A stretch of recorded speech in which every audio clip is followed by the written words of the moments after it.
Mama, you sort out the house. Darwin, you try and delay Mom. I'll take care of Dad. Go! And no freaking out. Ano nga ba talaga? Ano nga ba talaga? Ano nga ba talaga?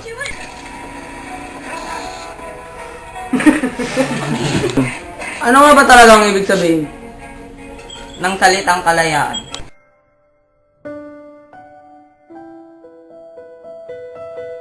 Ano po ba ang totoong meaning ng salitang freedom? Freedom. Yung freedom, Payong. kung sa Bible kasi ang sandali marami kasing freedom na pwede nating bigyan ng kahulugan. Yung freedom lalo sa mga kabataan, yung freedom para sa kanila, yung wag mo silang i-restrain sa mga kagustuhan nila, di ba? Freedom na gawin lahat ng bagay. Pero sa Bible, sa salita naman ng Diyos, merong freedom ang Panginoon na binibigay sa bawat isa na mamili. Okay? Halimbawa, sa atin, ang sabi ng Panginoon sa John chapter 3 verse 16, sabi roon, "For God so loved the world that He gave His only begotten Son, that whosoever believeth in Him should not perish, but have everlasting life." So, ibig sabihin, meron kang freedom ngayon na mamili kung ano yung desisyon ang gagawin mo para sa eternal destiny mo. Okay? Kasi meron tayong dalawang lugar na patutunguhan na inilaan ng Diyos sa atin.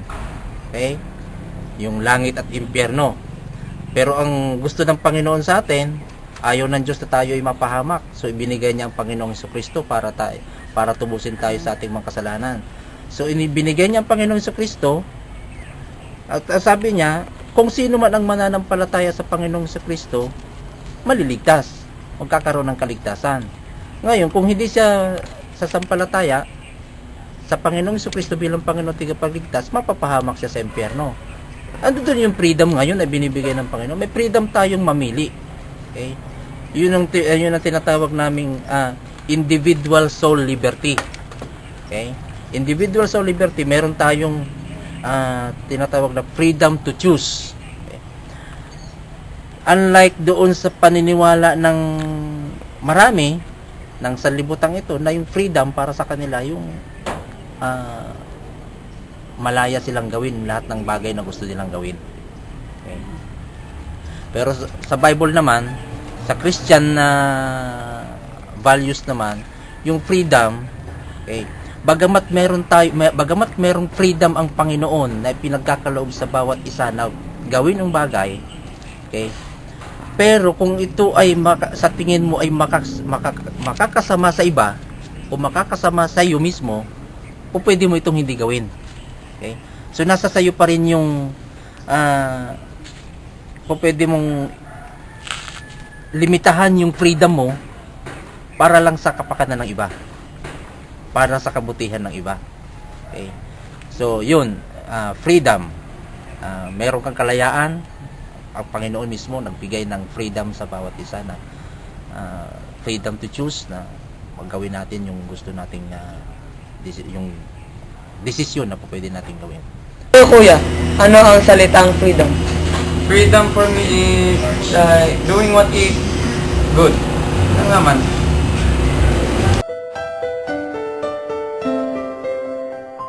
Of course, tingin ko sa aking paniniwala ay malaya ako. Kasi sabi ng Bible sa John, sabi niya, "And ye shall know the truth, and the truth shall make you free." Okay. Pag nalaman mo ang salita ng Diyos at nalaman mo yung katotohanan mula sa salita ng Diyos, sabi ng Biblia, palalayain ka niya. Palalayain saan? Palalayain niya tayo sa pagkakaalipin ng kasalanan. Okay? So, yung kasalanan ang talagang nagpapaalipin o nag-aalipin sa isang tao para siya ay hindi maging malaya.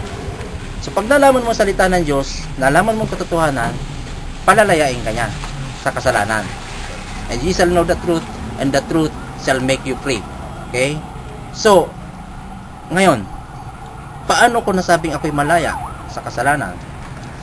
Dahil ang sabi ng Bible, sabi ng Panginoong Kristo, siya yung tumubos sa atin sa ating mga kasalanan. Siya yung nagbayad ng ating mga kasalanan.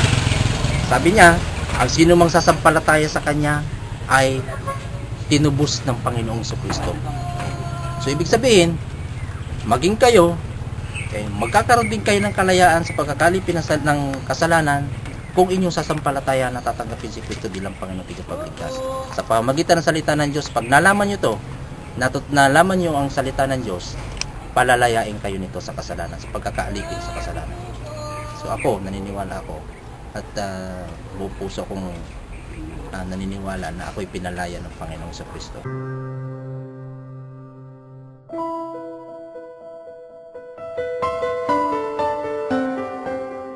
Baba ka na! Ako nga, nilay na po ako.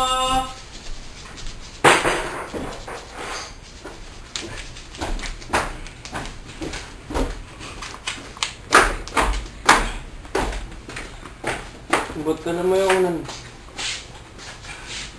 Kain ka na. Gising!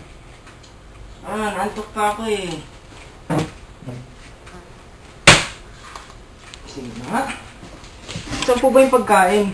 Kuha ka ng saging dyan. Sige.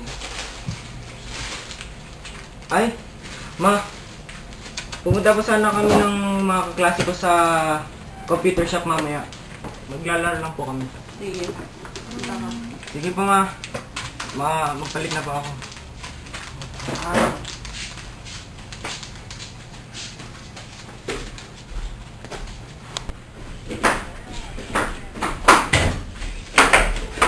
Oh, nandito na pala kayo. Oh, ma, punta na po kami sa computer shop. Sige, balik ka Sige, maaga. Sige, mama. Sa oras lang. Sige. Ano, tol? Baka maabot na pa tayo ng ulan.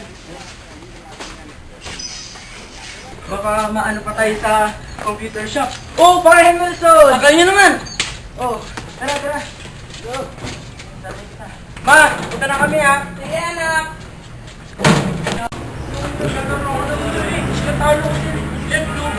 Oh, ang buong ko lang.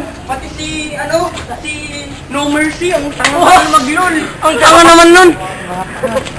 Kaya na.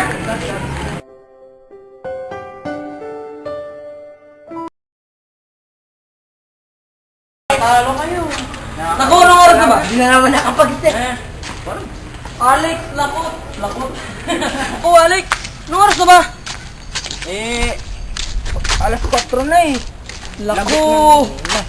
Lagot ka sa nanay mo. Okay, ang tapang pa naman. Uy, naku, dito ka muna kami, Alex. Lagot kami sa nanay mo eh. Sige tol. Sige. Ingat ka. Ingat, pre. Ingat. Sige lang to. Sige. Patay na naman yung sa nanay niya. Salamat ko nito.